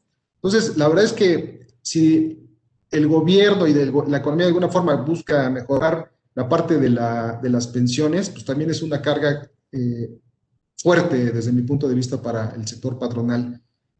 ¿Quién sabe si esto también de alguna forma desaliente el incremento de salarios o de alguna forma se ataque la informalidad, ¿no? Porque pues ahorita se está atacando el tema del outsourcing, que evade, ¿no? No, el outsourcing es bueno, pero el que evade. Pero también con este tipo de cambios quizá de alguna forma desmotive por regularizar este tipo de situaciones. La que sigue, por favor. Esto es en cuanto a la reforma de las pensiones. Otro de los temas que voy a comentar rápidamente es la determinación de la prima. No tiene caso abundar en cálculos. Básicamente, mencionar que la declaración de la prima se tiene que determinar y la fecha límite para presentarlo es el 28 de febrero. Hay patrones que están exentos, patrones que iniciaron operaciones, patrón en 2020. Recordemos que tiene que ser un ejercicio completo. Por eso todas aquellas empresas que iniciaron actividades, que tuvieron un periodo de 6 meses sin trabajadores, pues ellos tendrán que esperar un ejercicio completo. Esos son los que están exentos. Y con opción, pues son aquellas empresas que tienen una prima mínima y tuvieron hasta 10 trabajadores, ¿no? Esos son los que podrán contar con esa opción. Es muy importante mencionar que se debe de considerar los casos terminados de riesgo de trabajo, y esto va de la mano también con el tema que más adelante les voy a comentar rápidamente, y contar con una adecuada administración de todos los formatos ST2, los formatos ST3, que son aquellos que servirán para determinar la prima. Algo muy importante que se cuenta hoy en día es con una herramienta que está en la página del IMSS. Es una herramienta para consultar los riesgos de trabajo terminado y es muy importante pues, consultarla y compararla con lo que se tiene hoy en día, precisamente para efectos de poder tener un adecuado control. Recordemos que el aumento o disminución de la prima no puede ser mayor a 1%, y esto también, si alguna empresa ya les han determinado incapacidades por enfermedad de trabajo derivadas del COVID, yéndonos a un punto muy dramático, no puede haber un incremento mayor al 1%, porque ha habido muchos comunicados, despachos, de todos los especialistas, donde sí, es que esto va a causar un perjuicio muy grande, pero yéndonos de forma muy dramática, pues lo máximo que podrá aumentarse es 1%, ¿no? Y los rangos que se pagan, pues es desde un 0.5 hasta un 15%, que es la prima mínima. El factor de la prima, pues de todos conocido, es un 2.3, y aquellas que están acreditadas por la Secretaría del Trabajo y Previsión Social pueden considerar un factor de prima de 2.2. Y algunas situaciones muy relevantes, como las revaluaciones de las incapacidades permanentes parciales, no se consideran como tal, solamente los incrementos, las recaídas y accidentes en trayecto, pues no se consideran, solamente en el caso de la recaída, los días subsidiados. Y bueno, y los medios y fecha límite de presentación ya lo comenté, es el 28, y los medios puede ser en línea o puede ser también presencial, que ahorita con la situación que estamos viviendo, pues lo más recomendable es que se haga de forma presencial. Y la vigencia de la prima pues tendrá una aplicación desde el 1 de marzo hasta el 28 de febrero del próximo año. Algo que se debe de considerar en este tema, más que lo que yo les decía de la determinación, es que los accidentes de trayecto no deben incluirse en el cálculo de la prima. Eso es algo muy importante. Y si por alguna razón en los meses subsecuentes a febrero el Seguro Social les notificara la determinación o la resolución de la prima rectificando la que se presentaron, es muy importante que se analice y en todo caso se impugne mediante un escrito de desacuerdo, algún recurso de inconformidad o un juicio. Básicamente, lo que he visto en la práctica con el tema de la rectificación es que cuando la autoridad rectifica la clasificación, no toma en cuenta las fechas, ¿no? Es una de las principales situaciones. Otra es que pocos patrones solicitan asesoría profesional especializada cuando se encuentran en proceso de rectificación, y los patrones que se defienden interponiendo algún medio de defensa, pues la verdad es que tienen muchas posibilidades de éxito. Nosotros en el despacho contamos con la práctica, y con la asesoría correspondiente para apoyarlos. La que sigue, por favor. Y bueno, y finalmente, el tema del riesgo de trabajo. El tema del riesgo de trabajo es un tema muy, muy complejo, muy complicado, lo que estamos viviendo hoy en día con la emergencia sanitaria. Antes de la pandemia, este tema, pues de alguna forma era un poco más sencillo, porque cualquier accidente o enfermedad de trabajo en ejercicio con motivo del trabajo, pues se calificaba como tal. Y si el Seguro Social lo determinaba como una rectificación, pues obviamente se podía impugnar. Pero ahorita con el tema de la emergencia, donde no sabemos si el trabajador adquirió el COVID en su trabajo, en el ejercicio de su trabajo, en su entorno, en el traslado, en su domicilio, pues es muy difícil. Aquí nada más dejarles este comentario, que el Seguro Social emitió criterios desde abril del 2020, precisamente derivado de esta pandemia, para calificar los riesgos de trabajo, considerando la relación causa-efecto, daño. Es muy importante que se analicen los puestos y actividades del trabajador, así como su exposición al contagio, y los clasificó en riesgos altos, medio y bajo, ¿no? Principalmente para el personal del sector salud, hospitales que laboran en clínicas, todo lo que tiene que ver con esta situación. Y aún más allá, hace poco, el 8 de enero, el Seguro Social emitió un acuerdo, precisamente que es un acuerdo para dictaminar proactivamente como enfermedad de trabajo a todos aquellos trabajadores que fallecieron o que tienen secuelas derivadas del COVID. Para finalizar, con esto, nada más dejarles el comentario. ¿Qué es lo que debemos a considerar en este tema? El COVID como enfermedad de trabajo no es algo nuevo, como les decía, es algo que se ha dictaminado desde abril. El tema es muy controversial, no es un tema fácil de probar, porque se tiene que demostrar si el contagio fue en las instalaciones del centro de trabajo o como consecuencia de una comisión. También es muy difícil catalogar hasta qué punto el COVID es una enfermedad profesional, porque el empleado pues, se puede haber contagiado en otro medio. Y en este caso nos podríamos preguntar, ¿una gripa, un resfriado, también podría ser riesgo de trabajo? La verdad es que se debe atender, y aquí el principal punto es si tuvo su origen en el trabajo o con motivo del trabajo no sería riesgo de trabajo. Muchas personas que están en actividades no esenciales y acuden a las oficinas porque son necios y el patrón les dijo no vayas, bla, bla, bla, pues en este caso si se contagiaron, desde mi punto de vista, pues no sería un riesgo de trabajo, ¿no? No así en otras actividades esenciales. Y finalmente, lo más probable es que esta medida se traduzca en un incremento en la carga de las empresas en el tema de seguridad social. Sí es importante, porque una empresa que si pagaba 500,000 pesos de prima por ese seguro, se puede ir al doble, a 1,000,000, o sea, puede ser el 100% en el pago. Entonces es algo muy importante que se tenga que tener documentado, que se tenga que detener los protocolos, la documentación necesaria y todos los controles, precisamente para que no se pague de forma, pues, indiscriminada, ¿no? Cierro mi comentario con que la disposición podría ser impugnable, toda vez que es posible determinar. No es posible determinar de manera concluyente si el contagio tuvo lugar en el centro de trabajo, donde por lo general se han suspendido labores presenciales o se siguen estrictos protocolos y medidas de seguridad globales. Agradezco su atención. La verdad es que nos faltó un poco más de tiempo porque son varios temas, pero estamos a sus órdenes para atender cualquier duda que tengan, y muchas gracias a todos. Adelante, Jaime. No, muchas gracias a ti, Moisés, sobre todo este último tema, qué interesante, porque es de una actualidad muy relevante por lo que estamos viviendo. Ya, de hecho, ya se terminó el tiempo, pero vamos a robarles a todos los participantes unos minutos para contestar las preguntas. Nos llegaron muchísimas preguntas, muchas gracias a todos. Y la verdad es que las preguntas van hacia nuestros cuatro panelistas, a los cuales me aprovecho para felicitarlos por sus participaciones. Creo que fueron muy claras y realmente abordaron los temas que nos interesan o que les interesan a nuestros clientes.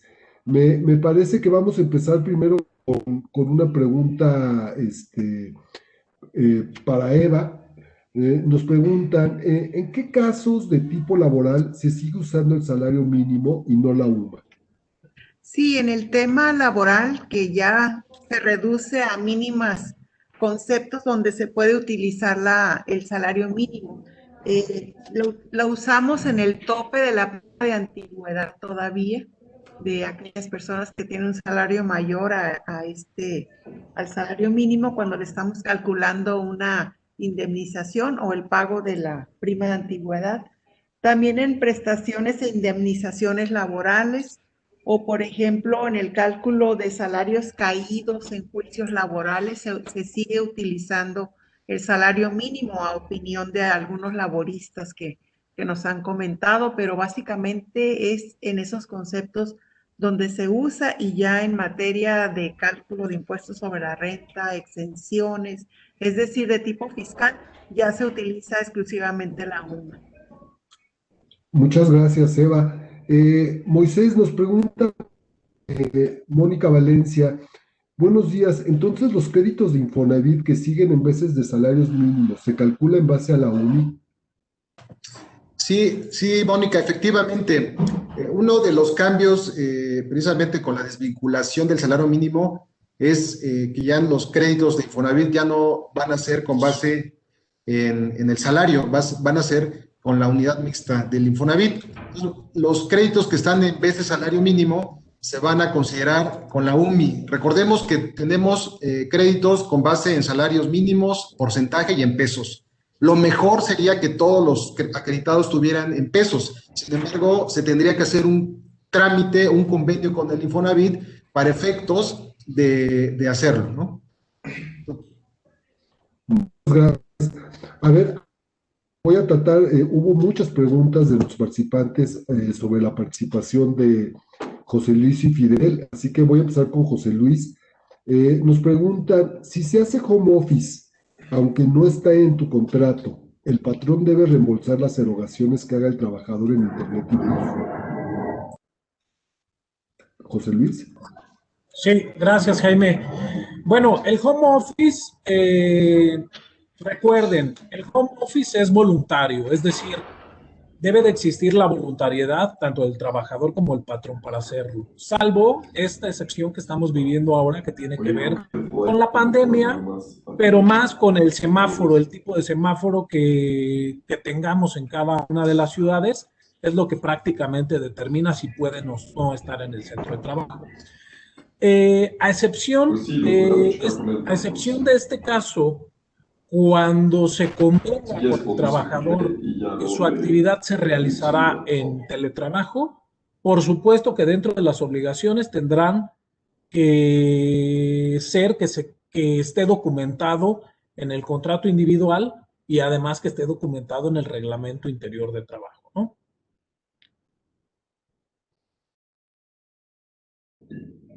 Muchas gracias. José Luis, mira, nos hacen otra pregunta en ese mismo sentido. Y dice, hola José Luis, y de no contar con oficinas, ¿cómo lo hacemos reversible? Esto refiriéndose al comentario que hiciste, sí, que la modalidad debe de tener esta característica, ¿no? Es una pregunta muy interesante y justamente nos deja ver que al haber voluntariedad de las partes, resulta que existe obligación del patrón de tener oficinas, porque si el trabajador manifiesta su voluntad de no querer hacer teletrabajo, el patrón tiene la obligación de tener las oficinas disponibles para que el trabajador regrese a la modalidad normal, digamos. Entonces, esto es una pregunta interesante que se responde en esa forma. Es forzosamente obligación del patrón disponer de oficinas para que los trabajadores que no quieran hacer teletrabajo lo realicen en un lugar distinto a su domicilio, ¿no? Sí, otra pregunta en ese sentido, José Luis dice, hay despachos laborales que argumentan que por estar en pandemia emitida por la Secretaría de Salud no aplica la entrada en vigor de la reforma, ya que no hay un acuerdo de voluntades entre el trabajador y el patrón. ¿Cuál es tu punto de vista? Es correcto, es correcto, es uno de los temas controversiales. Por supuesto, existe la opinión de que por tratarse ahora de una causa de fuerza mayor, las obligaciones que contempla la Ley Federal del Trabajo no son, vaya, no son obligatorias en este momento, es decir, todas las disposiciones que les acabo de comentar no son obligatorias, esa es una postura, pero también hay otra postura que establece que al final del camino el teletrabajo siendo voluntario u obligatorio, por así decirlo, las condiciones están establecidas y son prácticamente una de las situaciones que les comentaba yo en mi participación, dejan ver la falta de claridad en las disposiciones de esta ley, ¿no? Tenemos que estar escuchando diversas versiones o diversos puntos de vista sobre la forma en que opera o no la obligatoriedad en este momento, pero reitero, es parte de la falta de redacción en la disposición. En lo particular, mi opinión personal es que sí debieran aplicar las disposiciones del teletrabajo aún en esta época de pandemia, ¿no? Pero cualquiera de Muchas las gracias. dos, reitero, las dos opiniones son sumamente controversiales porque las dos tienen sustento. Ok, y ya para terminar con las preguntas, hay muchas más, pero estoy tratando de aglutinarlas en temas comunes. En estos momentos, ¿podría considerarse que es en forma temporal el trabajo desde casa? Es correcto, es correcto. Podría considerarse que es temporal, aunque ya la temporalidad ya duró un año, pero efectivamente parte de esa premisa de considerar que es temporal quiere decir que va a llegar un momento en que se tiene que terminar esta situación y entonces los trabajadores necesariamente regresarán a sus centros de trabajo, ¿no? Creo que esa temporalidad, esa falta de claridad en la ley sobre la temporalidad, ¿qué debemos entender por temporalidad? Porque esto ya lleva un año, casi un año, y muchos pensarán que, oye, pues yo no podría considerar como algo temporal algo que ya lleva un año, pero en realidad la ley no lo justifica o no lo explica de otra manera. Entonces, es parte del argumento que tienen estos asesores para determinar que esta temporalidad aplica en este momento y que por tanto no es justificable que se solicite cumplir con las obligaciones que comentamos, ¿no? Aquí vienen varias preguntas sobre dos temas que abordaste, el tema del outsourcing y el tema de la manera en que las empresas eventualmente podrían deducir y comprobar el gasto que derivado de esta nueva modalidad del teletrabajo. Te voy a hacer la primera que nos hace Baruch Beléndez sobre cómo demostrar o deducir estos pagos que se pudieran originar por el teletrabajo. Dice, ¿cómo hacer deducibles las partidas de pago del uso teléfono, la normalidad de los recibos la normalidad de los recibos de luz vienen a nombre del trabajador y así viene el contrato de luz? Lo mismo pasa con su teléfono. Si lo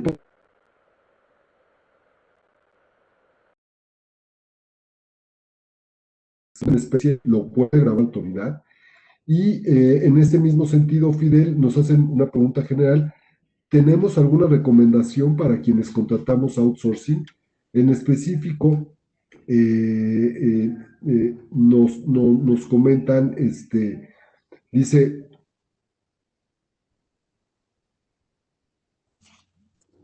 servicios de mantenimiento de máquinas técnicamente es no deducible, dado que el outsourcing ya no debe de operar. Bien, muchas gracias por la pregunta. Con respecto al tema de cómo vamos a soportar, con qué tipo de comprobante vamos a soportar las erogaciones derivadas de la obligación patronal de pagar los gastos que realiza el trabajador en su domicilio, que está en la modalidad de teletrabajo. Es importante ver que esta reforma del teletrabajo, del home office en general, está incompleta. No nos habla nada de cómo vamos a proceder en específicamente con los pagos. Si bien ya se pueden estar dando modalidades de teletrabajo, si ya existen estas condiciones y se están dando y existe la obligación del pago proporcional de esos gastos, pues la realidad es que hay que empezar a hacerlos.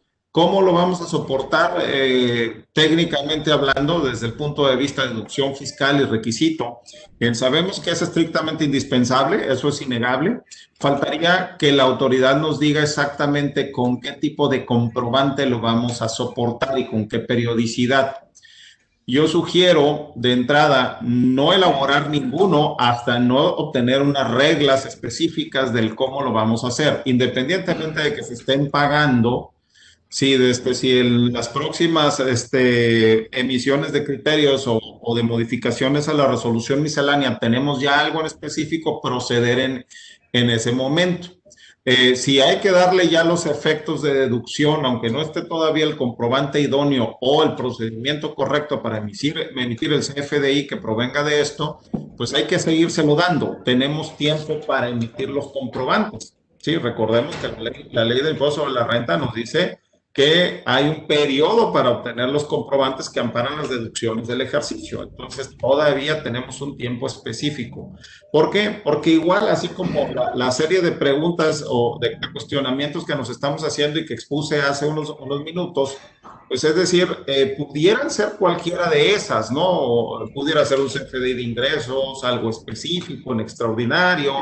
No toda entrada no puede ser un CFDI de egresos, en fin, falta definir esa parte e insisto, una cosa es que tengamos que estar realizando ya esa obligación, si ya fue acordada, si ya esas voluntades manifestadas del patrón y del trabajador, es lógico que ya se tendrían que estar haciendo los pagos y obviamente pues tienen que existir esos comprobantes a nombre del trabajador o del domicilio donde se esté desarrollando el teletrabajo, ¿sí? Que van a ser diferentes al patrón y por supuesto que no, de entrada parecen no deducibles, insisto, sí lo son por ser una obligación patronal, falta nada más definir las reglas específicas de cómo vamos a emitir ese CFDI. ¿Hay que hacerlo? Si ya se acordó, sí. Y esperar, desde mi punto de vista, estas reglas para emitir los comprobantes, a lo mejor en forma retroactiva, ¿sí? Ya cuando sean emitidos por la autoridad. ¿Sí? Y con respecto a la otra pregunta sobre qué hacer si se tiene outsourcing, de entrada no debemos hacer absolutamente nada. ¿Por qué? Porque las disposiciones que están en la iniciativa, pues sí, están en discusión todavía, no se han elevado a una ley, es decir, no ha sido llevada a la Cámara de Diputados para que siga su proceso legislativo normal y termine siendo ley. Entonces, realizar actos en este momento sobre si cancelas un outsourcing o no lo cancelas, creo yo que es demasiado anticipado y a lo mejor genera una carga administrativa o legal también que no es necesario realizar en este momento. Yo sugiero esperar a que concluyan estas discusiones en el mes de febrero y ver cuál es finalmente el producto, la ley como producto legislativo que vamos a tener en nuestras manos y cuándo iniciará la vigencia de las mismas. Muy claro, de hecho eso de manera tangencial contesta las preguntas de Alfredo Roldán y Ricardo Gasque. Nos preguntaban que a la luz del Tratado de Libre Comercio del TEMEC, si era probable que se fuera a revisar esta iniciativa y se postergara hasta 2022, o Ricardo que nos pregunta si ya existía alguna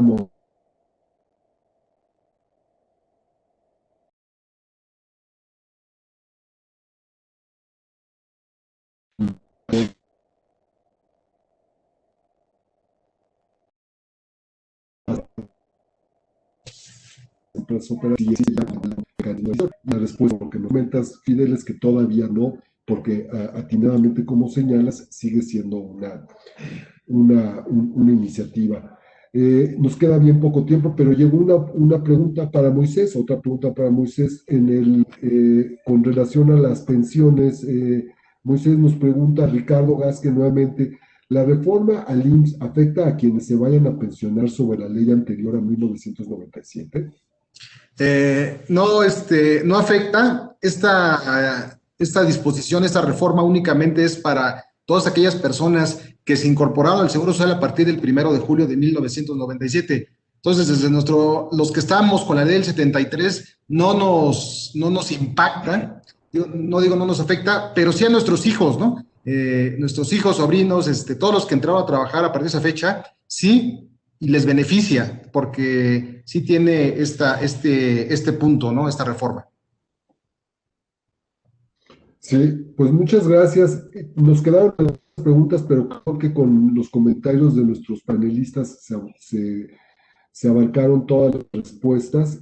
Por ahí había otra pregunta que nos hacían acerca si en esta ley el teletrabajo se consideraba compensar a su vez los gastos que dejaba de hacer el trabajador por cuestiones como transporte o comida dentro de sus lugares de trabajo.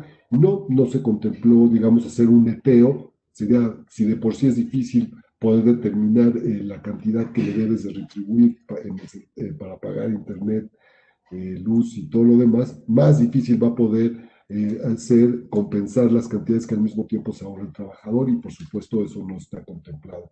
Como vimos, esta ley, la característica que más me aterra es la indefinición. No me queda más que agradecerle antes que nada a ustedes por haber participado en este webinar, y por supuesto a nuestros panelistas Eva, Moisés, José Luis y Fidel por su excelente participación. Les recuerdo a todos que el material va a estar a su disposición en la página web, así como la grabación de este evento. Quedamos a sus órdenes en nuestras 7 oficinas y esperamos poderlos invitar al siguiente evento. Muchísimas gracias a todos. Muchas gracias a todos. Muchas gracias. Gracias, Jaime. Hasta luego. Hasta luego. Buenas tardes. Hasta luego. Listo. Ok.